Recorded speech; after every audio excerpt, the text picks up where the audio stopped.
Welcome to the most listened to golf in the world, the Fairways of Life show, on air, online, and around the world, with the most candid interviews, unforgettable stories, taking you beyond the ropes. Here's your host, New York Times best-selling author, Matt Adams. What's going on, folks? Welcome into the Fairways of Life show. Delighted to have your company.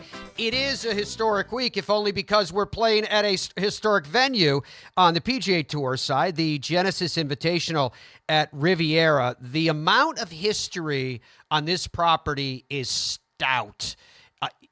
Just some of the things that pop into my mind, aside from the fact that it hosted the 48 U.S. Open. It hosted the 83 and 95 PGA Championship. It hosted the 1998 United States Senior Open, the 2012 NCAA Men's Golf Championship. It will host the U.S. Women's Open in 26. That will be the 100th anniversary of Riviera. It will host Olympic Golf Men's and Women's in 2028 for that one. So it's crazy. It's got all kinds of Hollywood members, as you could imagine, where it is. Mark Wahlberg is a member there. Adam Sandler, Conan O'Brien, Larry David. I mean, could you imagine those four guys playing together as a foursome? It'd be a pretty fun group.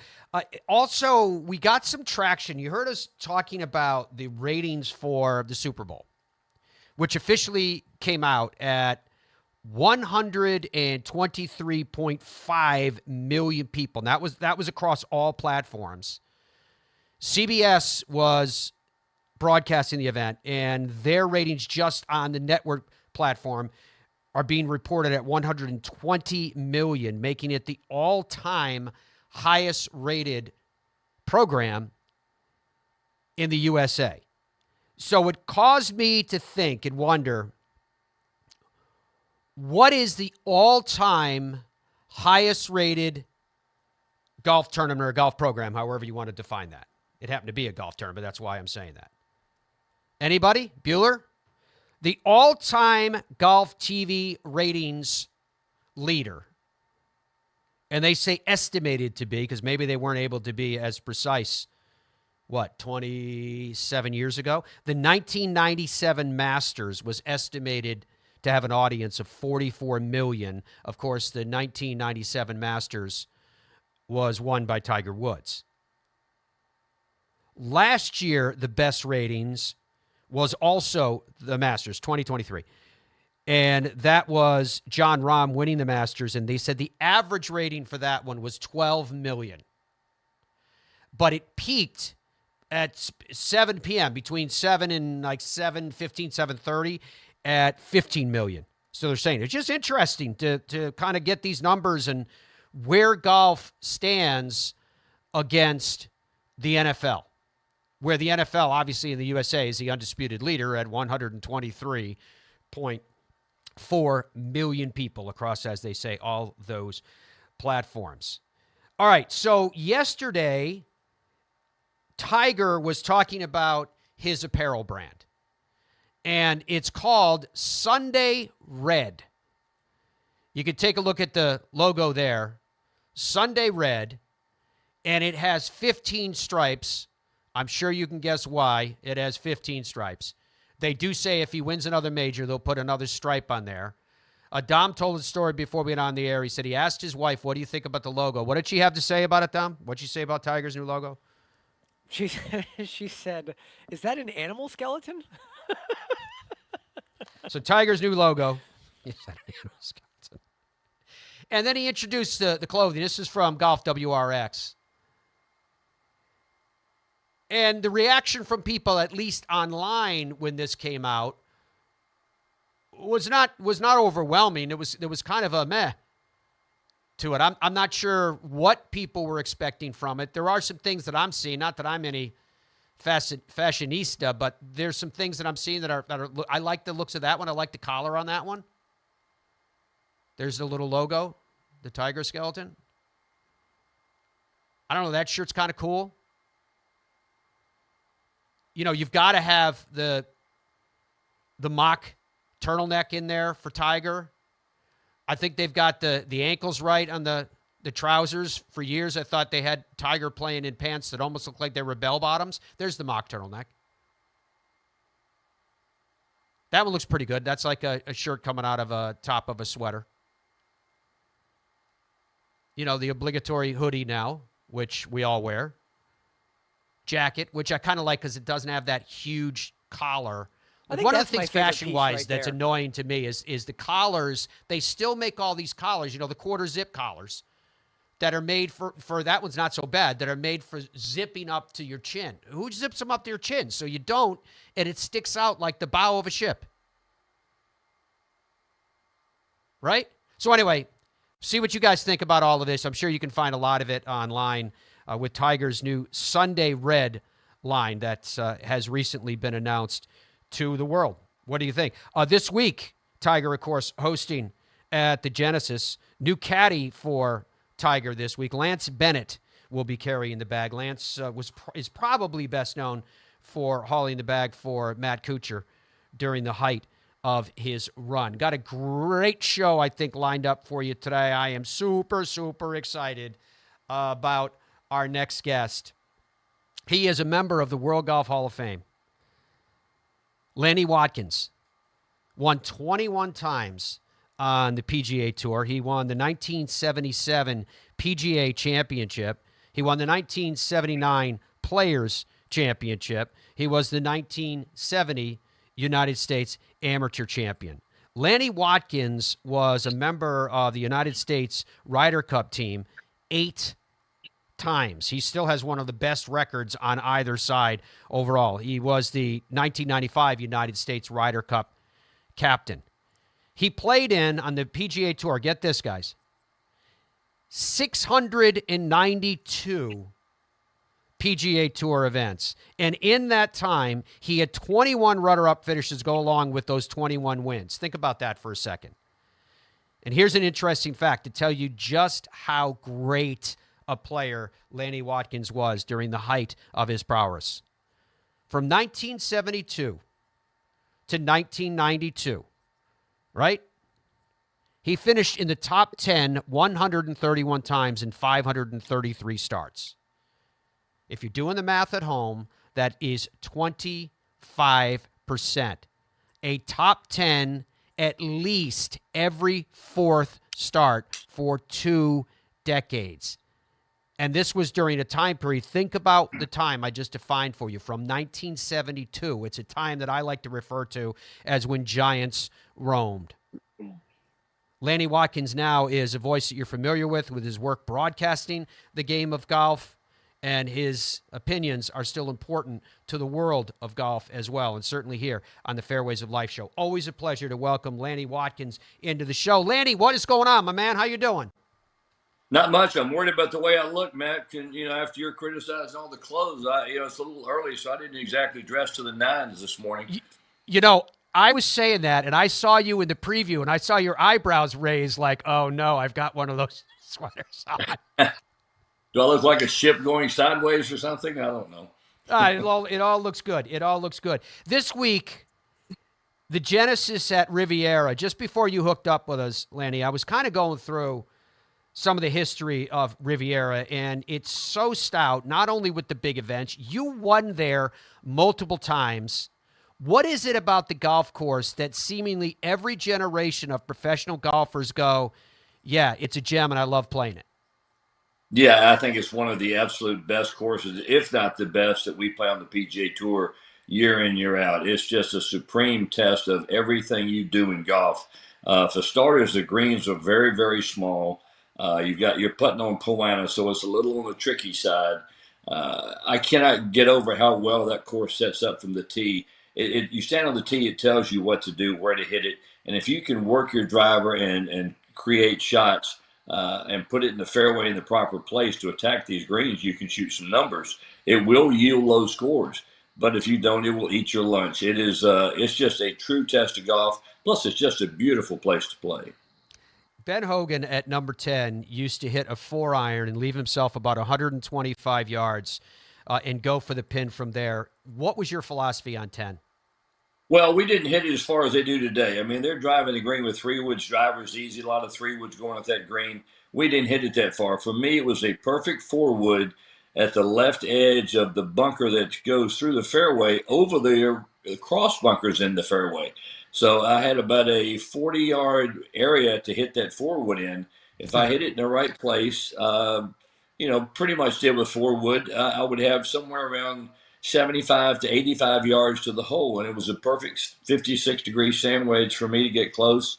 I usually play that hole well on the par. Usually 2 or 3 under every week. I was a pretty good wedge player, and if you put it in the left side of the fairway with wedge straight down the gut of that green, you should be able to take advantage of it. Is there a particular type of player that's favored at Riviera? Is it for somebody that has control over their irons coming into those greens? Well, you've got to be a good iron player, but it starts with putting it in the fairway. If you don't have it in the fairway and you're trying to play that Kikuyu rough to small greens, you're not going to have success. You can't attack the flags. The greens are small, which also means that once they start tucking the flags in the nooks and crannies around the edges, they're very, very small. And it also means getting up from short-sided is really, really difficult at Riviera, particularly when you're trying to pitch through the Kikuyu. If you can land it on the green, it's one thing, you're okay. But when you've got to start bouncing it in there, Kikuyu doesn't bounce, and it sure doesn't bounce very consistently. So you've got to have a game plan going in when you're missing greens. Lanny, are you joining us on your phone today? Yes. Are you holding your phone? Yes. I thought so. Dom is yelling in my headset going, in the break, we'll get him to settle that thing down. Sorry about that. Not as steady as I used to be. All right. As promised, when we come back, we'll have a settled down Lanny Wadkins. I have so much I want to talk to him about today. Dom gives me a whole list of things that he wants me to go down. I know where I want to go with Lanny Wadkins. And one of the things I want Lanny to share with us is the story about how we brought Ben Hogan's 1-iron back to him. We'll do it quick, Lanny. We'll go in and out of it very quickly. And I've got another great story, not from Lanny, but from one of his playing partners in the Ryder Cup when Lanny stuck it to Seve. That coming up after this. Relax. Easy now. Find your happy place. It's all in the hips. Just tap it in. Yes! Find the latest clubs and apparel at Golf's Happy Place, the PGA Tour Superstore. In Ireland, golf is more than just a game. Come and experience our world-famous links courses and our world-famous Parkland courses, all set alongside world-famous scenery. And visit our world-famous historic sites. And while you're here, enjoy our world-famous hospitality. Fill your heart with Ireland at ireland.com/golf. It screams. It tracks. It's soft. It reacts. It is the Bridgestone Tour B with a game-changing reactive cover designed to spring faster off your driver and stick longer to your wedges. Try Bridgestone's Tour Bs, the Tour Ball reinvented. The Gen 6 iron is a culmination of everything that we have learned as a team, the absolute best golf club I have ever hit. It's something special. Say hello to the new PXG Gen 6 iron. The longest, most accurate irons we've ever made. They go higher and farther than any iron that I have hit to date, and they're so easy to hit. Super excited for the consumer to try this. They're gonna love them. PXG, nobody makes golf clubs the way we do, period. Baseball? Nah. Football? Done it. I think I'm gonna go after the PGA Tour. Bo, you're gonna need the right equipment company. I think I got that. You know Tour Edge backs all their clubs with a lifetime warranty. I know. They ship all their premium custom clubs in 48 hours. I know. All their premium clubs are hand-built in the USA. I know. You know Tour Edge has won 35 times out here. Guys, I know. Pound for pound, nothing comes close. Boyne Golf provides the ultimate world-class golf destination with 10 championship-caliber courses spanning 3 resorts. Centered in Michigan's northern Lower Peninsula, the courses are the products of some of the game's masters, including Robert Trent Jones Sr., Arthur Hills, and Donald Ross. From the all-inclusive vacation packages, elite instruction with the Boyne Golf Academy, tournaments, and so much more, Boyne Golf truly offers an unrivaled Michigan golf vacation experience. Just log on to BoyneGolf.com.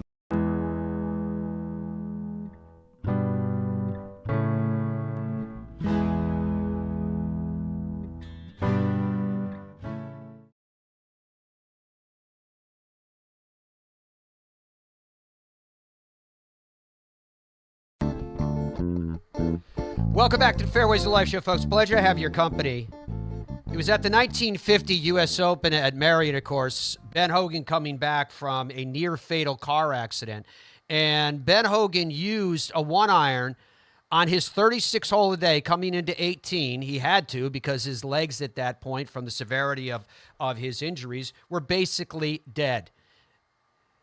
The famed high-piston photo of Ben Hogan hitting his 1-iron at 18 is one of the most classic photos ever taken. Now, you might be surprised when you go, a lot of people say, oh, they didn't hit as far back then, et cetera, et cetera. He hit the 1-iron, as I mentioned, because he had to hit the 1-iron. The next day, from the same spot, he hit a 4-iron. Well, he was fresh. He had got a good night's sleep. Plus, he didn't have the 1-iron. The 1-iron that he used on that day was stolen that night along with the shoes that he was wearing, and it disappeared for over 3 decades. My guest, Lanny Wadkins, was part of getting it back to Mr. Hogan in 2013.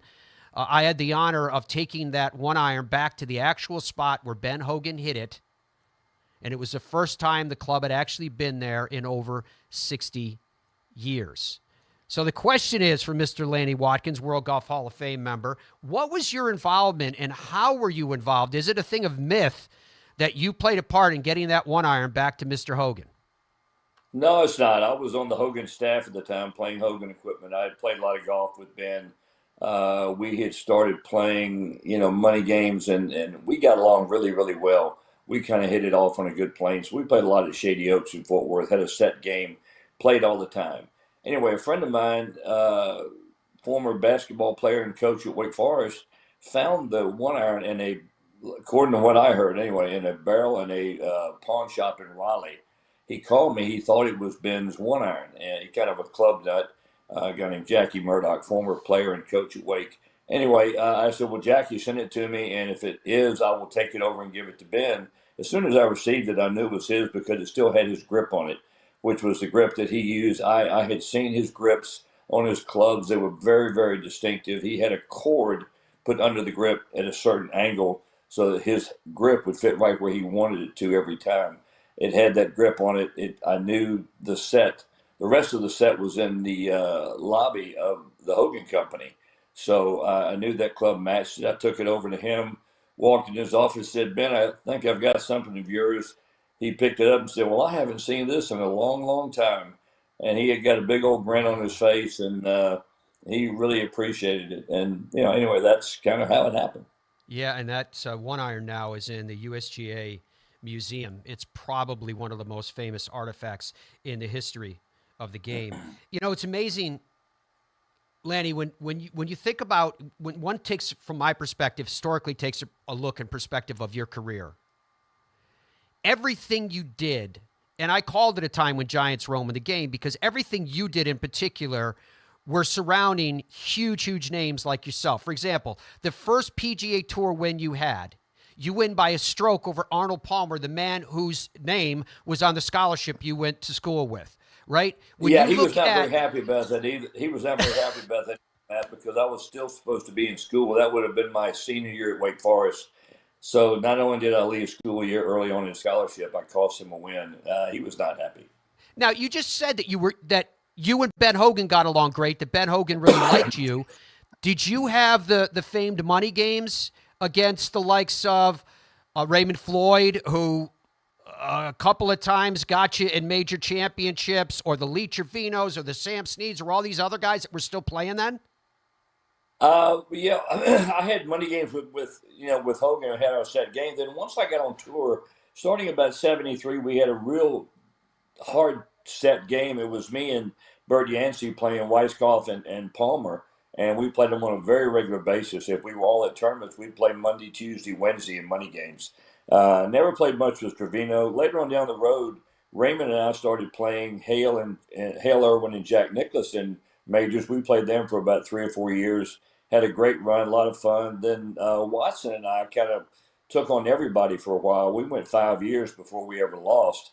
I think we lost to, I'm trying to think who it was. We lost to maybe Azinger and Mickelson at Augusta one time when Azinger holed a 5-iron at 18. That's the first time we ever lost. But I surrounded myself with good partners. I think that was number one. You put Watson or Raymond on your side, you've got about as good as it comes when it comes to playing for money. Yeah, speaking of partners, my friend, your reputation as a competitor precedes you. So at the end of last year, we had a chance to speak with Mark O'Meara, and I was asking him about his memories for the Ryder Cup, right? It was a Ryder Cup year. We were heading into it. I just wanted to get a flavor of it. Well, lo and behold, the story that he told was about Lanny Wadkins. Let's go back to that day. You know, as we walked up to the first tee, we played, obviously, foursome the best ball, which is known as best ball. And it was going to be Lanny Wadkins and I against Seve Ballesteros and Manuel Pinheiro. And we walked up, and Lanny goes, "All right, I'm going to take care of everything today. You don't say a word to these guys. I'll handle everything." I'm like, "Okay, sure, Lanny, whatever." And so we're on the tee, and they introduced the U.S. team first. And, of course, they introduced me, and a lot of people probably don't know who Mark O'Meara is, so I got a few applause, no big deal. Then they introduced Lanny Wadkins, and they booed him. I booed him on the first tee, and I'm like, wow, okay, this is something unique for me to experience. And we both hit our drives in the fairway down there, and Seve got up, and they went crazy when they introduced Pinheiro and then Seve Ballesteros. And they walked off the tee, charging down the fairway. And then I looked over, and I'm walking with Lanny, and I can't say it on air or what exactly he said to me, but you can only imagine knowing Lanny Wadkins. He's one tough cookie. I mean, this guy's the ultimate competitor. And so we're walking down there, and he's talking to me, and I'm like, okay, sure, Lanny, whatever you say, I'll do. We get on the first hole. This is a great story, and you've heard it, Matty. I think you have, but I'm going to tell your viewers and listeners, this story is unbelievable. Three of us hit the green. Seve hit the green, I hit the green, Lanny hit the green. Pinheiro missed the green, chipped down, is going to make bogey. I putt, I missed my birdie putt. Now it's Seve's turn to putt. Seve putts it down there to about 3 feet. So now it's Lanny's turn to putt. And so Lanny's lining up his putt, and he looks over at Seve Ballesteros, and he says, Seve, he goes, listen, your mark's in my way. You got to move it one to the left. And so Seve's kind of huffing and puffing, stands over there, he moves his coin over one to the left. Now Lanny puts his ball down, and he's lining it up more. And he looks over at Seve, and he says, okay, Seve, that's not enough. You're going to have to move one more to the left. And, of course, Seve stares at him, and he's like, you got to be kidding me. So he moves it over one more and backs away. Now Lanny gets over his putt, and he hits his putt, and I'm watching, and it's going down there, and I'm thinking, looks like he pulled it to me. It glances off the right edge of Seve Ballesteros' coin and goes in the hole. He goes to pick it up, and Seve's standing there by the side of the hole, and Seve's like, what? And he goes, yeah. Lanny goes, I played it that way. He goes, you're one down. See you on the next tee. And I'm like, oh, boy, here we go. And it only got better. I think you can look at the results. I think we either beat them 6-5 or 5-4, something like that. And that was my first experience with Lanny, how much of a competitor and how much he wanted to beat those guys. You know, what I love about that story, Lanny, is it says so much about you. It also says a lot about Seve. And in listening to Mark recount that story, the reason why I was smiling and I saw you on our preview screen doing the same thing is because you have told me the unedited version of that story. And I would ask you, what was, and again, given our audience now, what was Seve's reaction when your ball went in the hole? Yeah, he was not happy. Well, Seve wasn't happy anyway. And you have to understand, when you played Seve, you knew at some point in time, early in the match, he was going to try and get in your face. He was going to accuse you of something. he was going to pull gamesmanship. That's just the way he played. It's the way he was. It was the way he made up. He thought that was part of the game. I knew it. Curtis Strange knew it. A few other players that have been around him enough knew it and knew how to handle it, because you had to go get right back in his face. And so essentially, Mark had it pretty close there at the end. And then when my putt, went off his coin and went in the hole, he said, "You do that on purpose. You have me move my coin so you can make that putt." Now, I understand the coin's the size of a dime and the hole's a lot bigger. And I just looked at him and said, "Yes, Savvy, I'm that blanking good. Don't forget it." And we kind of went on to the next tee, and that was it. And Mark and I were 6 up and 6 to play. I think we may have lost a couple of holes coming in, but we had them down the whole way. It was a very enjoyable day. Are you a reflective person? Do you give yourself time to kind of look back when you're maybe sitting with a beverage in front of a fireplace? Probably not very much, no. I kind of stay involved in my boys' lives these days, and what Penny and I are doing. So that's kind of where it is. But it's not a lot, not too much. I mean, I've got memorabilia around here, so I see things, and and it does bring back memories and times. And more than anything else these days, I look at it and go, I don't recognize that youngster I'm looking at on the wall sometimes. Well, I'll tell you one thing you're going to love. Take a look at these photos that we got from your college, which takes you. How about this youngster? Amazing, right? That's young Lanny Wadkins. I don't see the picture. I'm sorry, but yeah. Oh yeah. Well, we could see it. It's old black and white photos of you as a collegiate player, and it's fantastic at Wake Forest. Now, Andrew, pull up that graphic that you had, the full screen graphic, because now that we have Lanny Wadkins in this setting, I do want to ask you to look back, if I may, to reflect. When you look at this list of accomplishments, is there anything in particular that stands out to you that kind of touches your heart even more? At 21 PGA Tour wins, the 77 PGA Championship, the 79 players, the 1970 U.S. Amateur, 8-time United States Ryder Cup team member, 95 U.S. Ryder Cup captain, and 692 PGA Tour starts. How about all of that and being a member of the World Golf Hall of Fame? What stands out? Well, it's I think, and it's funny. I mean, I think if you ask any player that's probably worth his medal, he's going to sit here and say, "Yeah, those are nice, but I remember the ones I lost or the ones I felt like I should have won." And I think sometimes that's more reflective than the wins. I'm proud of a lot of that I did. I'm proud of my wins at Riviera, for starters. I mean, I still have the tournament record at Riviera, 20 under par, that's been standing since 1985. That's 40 years. So I think the longevity, the fact that I won in 3 different decades, played a long time, played well at a long time. I'm proud of that I was able to do that, because I had some injuries and some things that you hope don't happen to you while you're playing. But I persevered through a lot of different things and fought hard.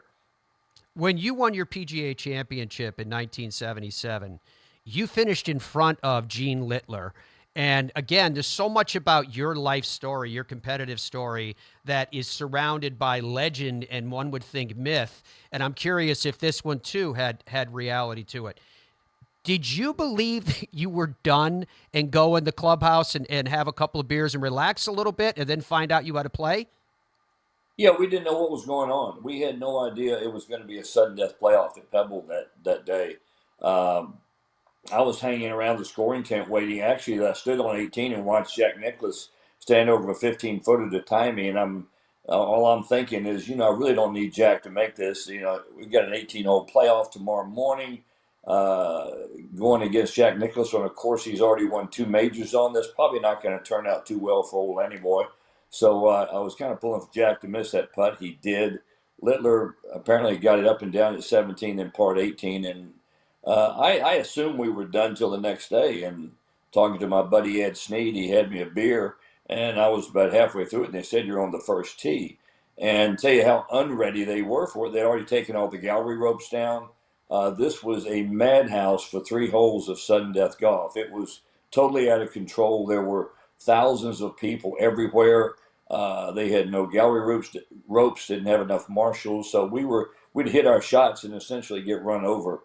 So it was pretty harrowing for 3 holes, but ended up being a good outcome for me. Indeed. It sounds like you were the perfect guy built for that situation, the first sudden death at that PGA championship and major championship secured. When you talk about kind of the ones that got away, if you will, you were runner-up in 4 other major championships. Do you look back at any of those and how does that strike you? Is it a putt that didn't drop, or is it a bad decision that you made, or something that haunts you when you think back on the ones that didn't? Yeah, usually it's a putt or putts here and there. There are a couple that come to mind. The Masters in '91, I felt like I played well enough. I should have won, lost by 2. I lost back-to-back U.S. Opens by 2 shots. That's hard to take when you get that close to tournaments that significant. I think the thing that strikes me looking back, and I wish I could go tell this to some of today's players.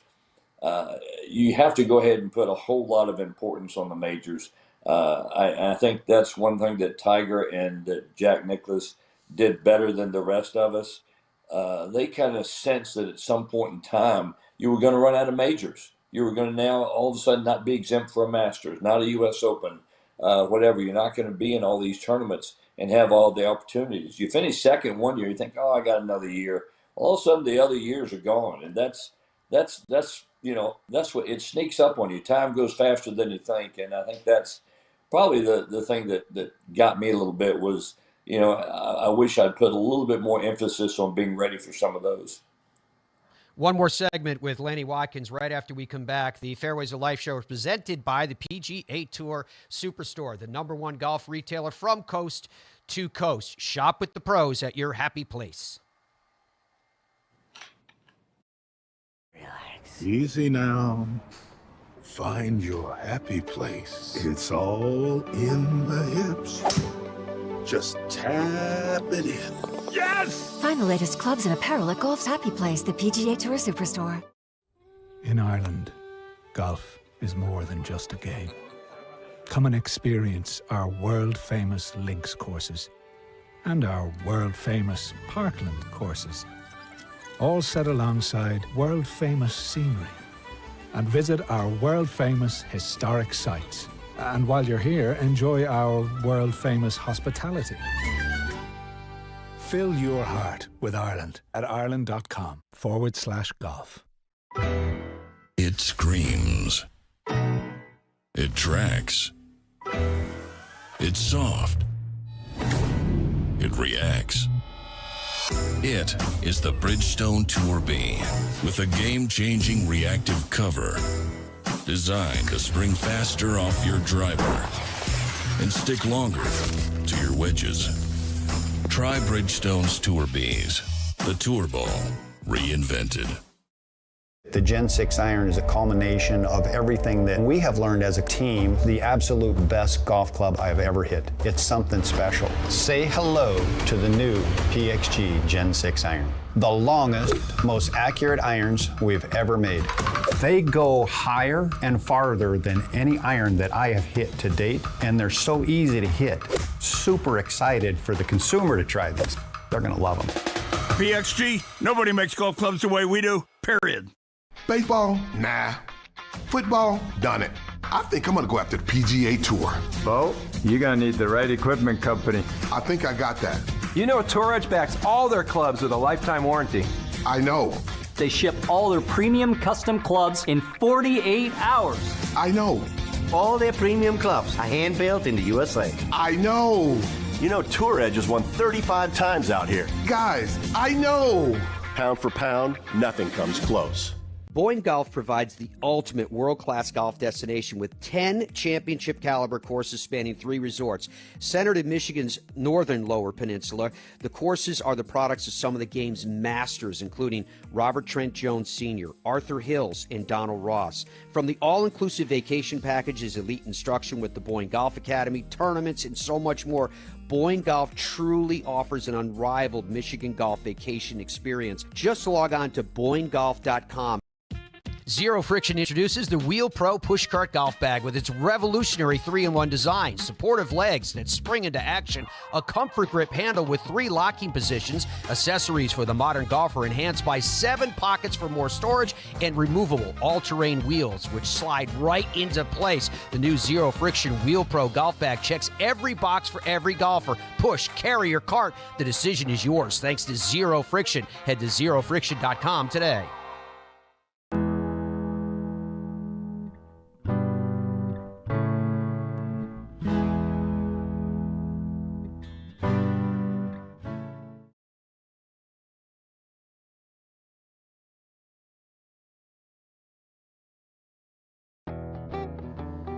As we welcome you back to the Fairways of Life show, our guest is World Golf Hall of Fame member Lanny Wadkins. Lanny, right before the break, you said something. I wrote it down because I thought it was an interesting piece of quote where you said, ... I wish I could tell this to young players today, ...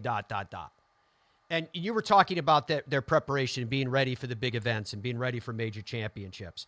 I'm curious if you ever thought about the same thing when it comes to you. Was there or is there something that you wish you could have gone back and said to a young Lanny Wadkins when you were starting your career? Oh, yeah. Yeah, there's some things I would have changed and done different in my setup. We didn't have, the guy that taught me how to play died the last round before the NCAA in 1970. I didn't really work with anyone until I started working with Dick Harmon in 1985. So I did it all by myself from 70 to 85. I did work with Phil Rogers on my putting in 1980, 81, I believe it was, and changed it completely because I'd really been struggling with the putter. And the biggest mistake I made was not going out and working with Phil on a more regular basis. I did my version of what he told me and taught me. It worked great. I won 5 times the next 2 years, in 82 and 83. Putted very, very well, more consistent. I made the mistake of thinking I could do it on my own, and I needed another set of eyes. I should have been out to see Phil Rogers probably 2 or 3 times a year at least. I think that would have made a difference going forward, particularly in majors, because when I look back, it was always putting that eventually cost me winning those majors. I realized the follow-up to this is almost it's almost kind of a universal generational question, but I want to find out your perspective on it nonetheless. And that is, do you have an opportunity? Are there young players from today that actually seek out your counsel, or is this a belief of you guys don't know what it's like? It's a different tour today than it was when you played. I don't know that that's the case. It may be in some ways. The game is still the game. There's still things that I can help. I mean, I'm familiar with today's games. Both my boys carried over 300 yards. They hit it, so far by me, and all they do is laugh at me. Which is the same main reason I even play golf is to watch them laugh at me because I enjoy it. It's cool to watch your boys have that much fun, and they both love playing and love the game. They qualified for the USGA Mid-Am USGA 4-ball this year. They're going to play the USGA 4-ball as a team this year at the Philly Cricket Club. So I'm very proud of them, and the fact that they've kept golf in their life, it's a big, big thing. But I haven't really had the opportunity to talk to any younger players. Some early on, Zalator, some when he played on the high school team with my youngest son. But everybody's got their own team, their own mentors. I've always been a little surprised that they don't seek, me and other players out. I think the thing that surprised me this year at the Ryder Cup, for example, we had a great group of former captains, probably at Trevino and Raymond Floyd and Curtis Strange, Crenshaw, Kite, me, Pavin, Azinger, all there in the team room, and we did not have any interaction with the team whatsoever.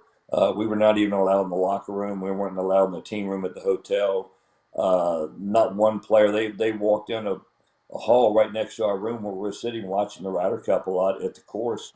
Nobody ever came in and said hi to us all week. So if it had been the group of players that I grew up watching, Hogan, Sneeds, Arnold, Jack, Trevino, boy, we'd have been in there talking to them till, we would have been wearing them out. They don't have any interest in seeing us. And it's a little disappointing from that aspect, but it is what it is. Everybody has their own team, their own things, and they go forward. If you were there as an eyewitness then, Lanny, what went wrong for the United States team at that Ryder Cup? My whole perspective looking at it from day one is, what are you worried about the team room for? Let's worry about what's on the golf course. We never played a Ryder Cup worried about the team room, for Christ's sake. I don't get it. I mean, is it having your buddy are you so insecure you can't go play with another member of the PGA Tour and put him on your back as a partner and try and beat somebody from the other tour? I don't get that. Just starters day one, worrying about the team room is the damnedest thing I've ever heard of. Is there anything that you worry about when we talk about the game of golf? We've got this new massive investment by the Strategic Sports Group in the PGA Tour. We're hearing that the PGA Tour and PIF, the owners of LIV, are still in negotiations. Is golf right now in a better place than it was, say, 12 months ago? I don't know. I mean, I think that's all to be determined, man. I think we've all got to wait and see. There's such a big emphasis on money. We played the tour when I came out to survive and pay bills and live. I mean, these guys are looking for generational wealth. Never occurred to us we'd ever have generational wealth, and we don't. We never did. My boys aren't going to, benefit from anything other than the fact that I could, teach them golf and give them an education. But I'm not leaving them anything. If they're thinking they're going to get a big inheritance down the road, they're sadly mistaken. Their mother has figured out how to spend pretty much most of it. So, that's kind of where we are. But it's it's just a different scenario these days.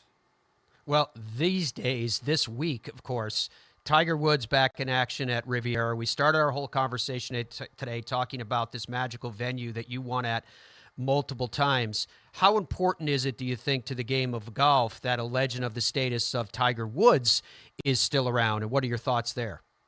Well, I think it's great for the game. I think, everybody wants to see him play. I'm excited to see him play, see what he can do. I hope he's able to play like he wants to play. He doesn't want to go out there and embarrass himself. I know that. So I'm sure he'll be ready. It's such a great venue. A course like that with an event like that, I mean, it deserves Tiger to win it. I mean, so many of the biggest names of in golf and golf history have won at Riviera. It would be a shame to see Tiger not have that on his resume. But going to be fun for all of us to watch this week, especially on just such a great venue. Lanny, you talked about playing golf with your boys. What is it that's keeping you so busy today? What is it that makes you get out of bed and keep going?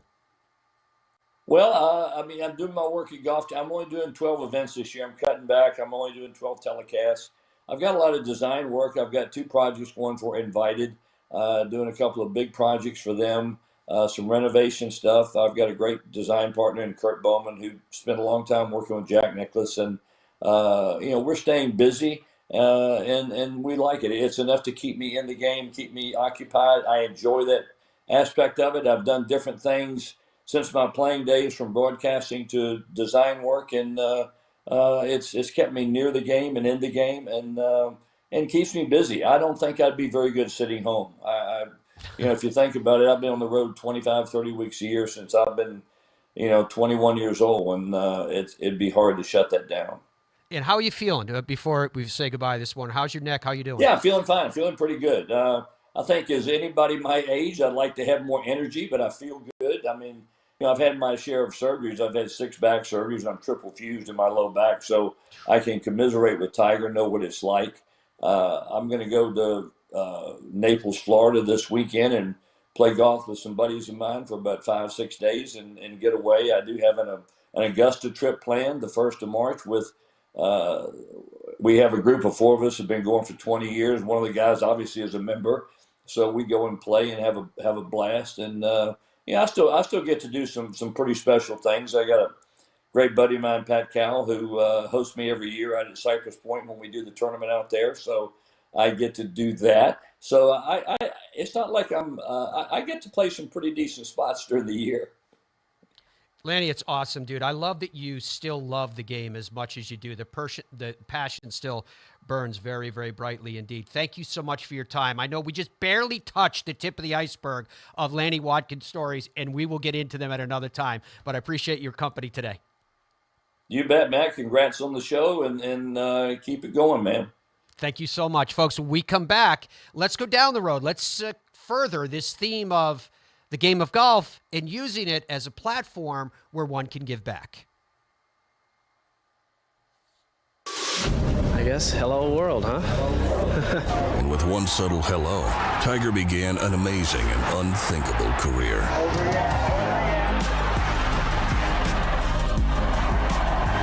I've done it for 20 years now with Bridgestone. It allows me to play an aggressive style around the greens, and it's allowed me to win a lot of tournaments.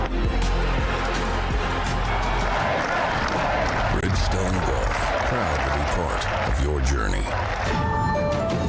Boyne Golf provides the ultimate world-class golf destination with 10 championship-caliber courses spanning 3 resorts. Centered in Michigan's northern Lower Peninsula, the courses are the products of some of the game's masters, including Robert Trent Jones Sr., Arthur Hills, and Donald Ross. From the all-inclusive vacation packages, elite instruction with the Boyne Golf Academy, tournaments, and so much more, Boyne Golf truly offers an unrivaled Michigan golf vacation experience. Just log on to BoyneGolf.com. I think when you're training for other sports, or why most people go to the gym is so that they can have muscles and be strong and be healthy. And a lot of the reason why they struggle to play golf is their body doesn't move properly for them to be able to hit a golf ball.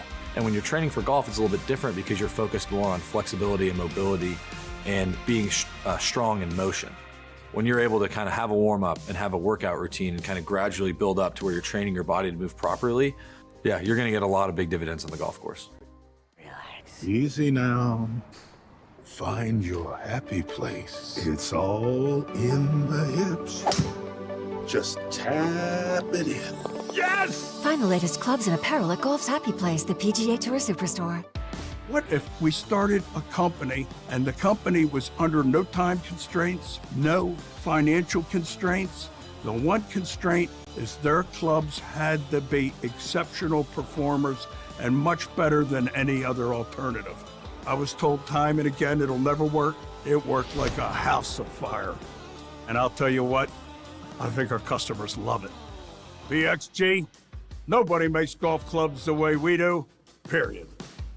Stride by Zero Friction, the first of its kind personal caddy. Walk in comfort and style with Stride's remote and follow me technology. The Stride handles almost any terrain, and its 54-hole range will last all day. The lightweight design and removable front wheels makes it simple to handle. Plus, it easily fits golf carts. Order yours and save. Visit zerofriction.com/stride or scan the QR code to order yours today. Stride, your personal caddy.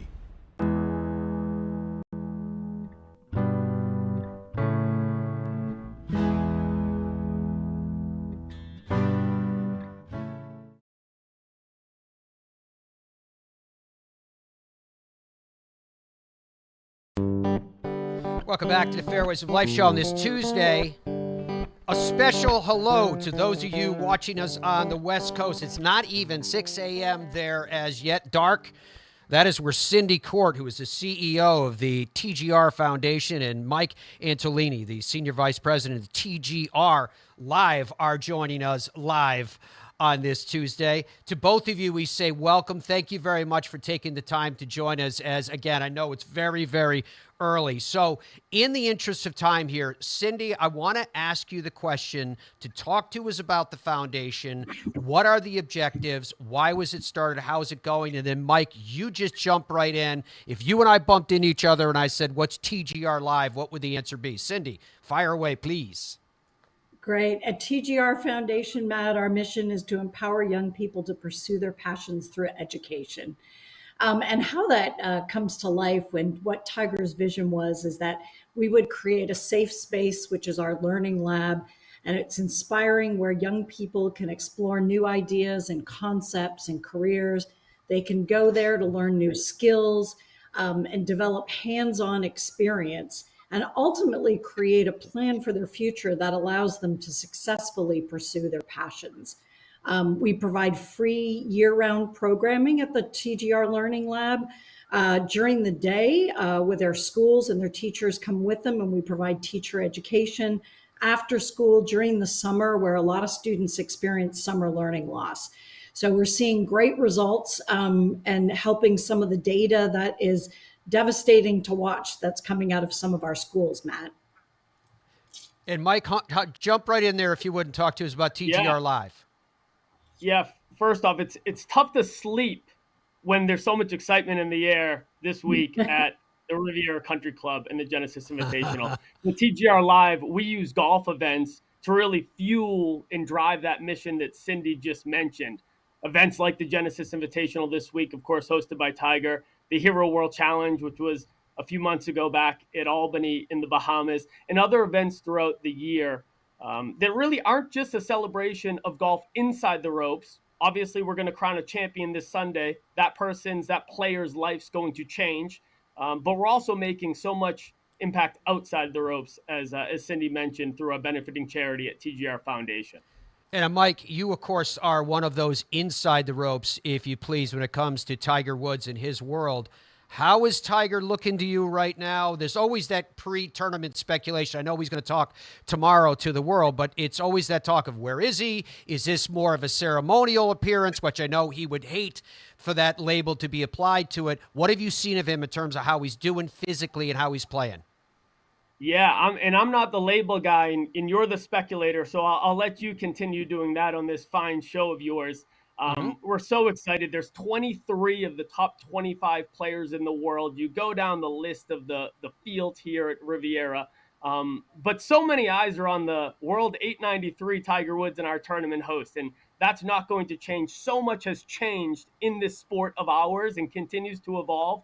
But one thing that hasn't and one thing that won't, it's the excitement that Tiger Woods brings when he tees it up inside the ropes, and it's only ratcheted up when it's at a tournament hosted by him, benefiting TGR Foundation, like the world will see this week at the Genesis Invitational. And, we're looking forward to it. We're only a few days away from gates opening, 7 a.m. on Sunday. I know you have a national global audience, but you also have a lot of Southern California viewers.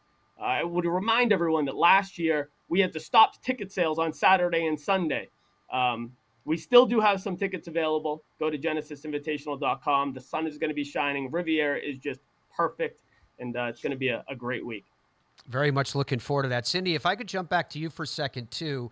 I'm interested about how the foundation serves underserved communities. How can the Learning Lab be a place where, because you spoke about it specifically about being a safe space. What does that mean so that you continue to reach people and you're going to impact these lives for the rest of their lives?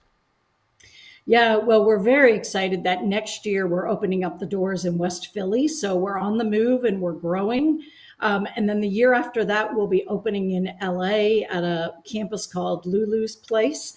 And so we're excited about that. Truthfully, every community in America, Matt, needs a TGR Learning Lab. Kids need that safe space during the afternoons when it's most dangerous. They need academic support.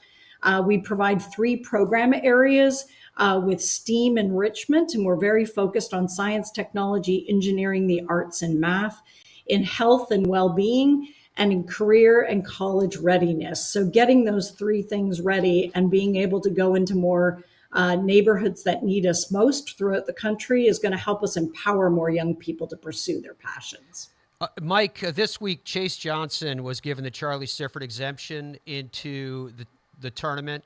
I am curious about the impact of that, and I'm also curious about whether there are students from the foundation that are also going to be on site and helping you. Yeah, so really proud to award Chase with the 2024 Charlie Sifford Memorial Exemption. Just a fine young man outside the ropes, but the year he had in 2023, 3 APGA Tour wins, made a couple of cuts on the PGA Tour. His game's really ready, and he's ready to join the world's best this week at Riviera. The Sifford exemption is so important to Tiger. It's so important to this tournament as a way to preserve Charlie's legacy. Charlie obviously did so much for the game of golf. He means so much to Tiger. Has a great association with Riviera and the LA Open, the Genesis Invitational now, of course. He won it in 1969. And yeah, it's a great celebration and something that we're very proud to preserve. And then you look at the history of that event and that award, and it's really helping advance the diversity in the game of golf, which is what it intends to do. That is awesome. Cindy, I guess the simple question I would ask you, because we're still early in 2024, about a minute left here. How excited are you for everything that lies in store for the year ahead? We're incredibly excited. Talking about the Charlie Sifford, that is going to be where we go in Philly, is on the Cobbs Creek golf course. And that's where Charlie really started his PGA career and started playing. So there's a lot of synergy happening. There's new things on the way in other areas outside of our learning lab. So we're very excited. If you'll go to tgrfoundation.org, you can learn more. And again, just get involved where you can. It makes a huge difference in the lives of young people, and it only takes one. tgrfoundation.org, as Cindy is instructing. And don't forget, Mike is telling you there still are tickets available to the Genesis Invitational if you would like to attend that. Really excited about the week that you guys have in store. Cindy, thank you for your time. Congratulations with everything you are accomplishing with the foundation. And Mike, I can already tell, even at this early hour on the West Coast, you are super excited, and you are one of legions that are the same. We wish both of you guys the very, very best in the week that lies in store and moving down the road. Thanks, Matt. See you guys. And thank you to all of you for today's show and joining us, being a part of it, a part of your day. I so loved having Lanny on the program as well. The fact that we could get a World Golf Hall of Fame member to kind of tell stories and share some of the incredible things that happened in his career too, and then sharing all the news about the foundation and everything that's working. Cannot wait to have your company again tomorrow, folks. Until then, goodbye for now.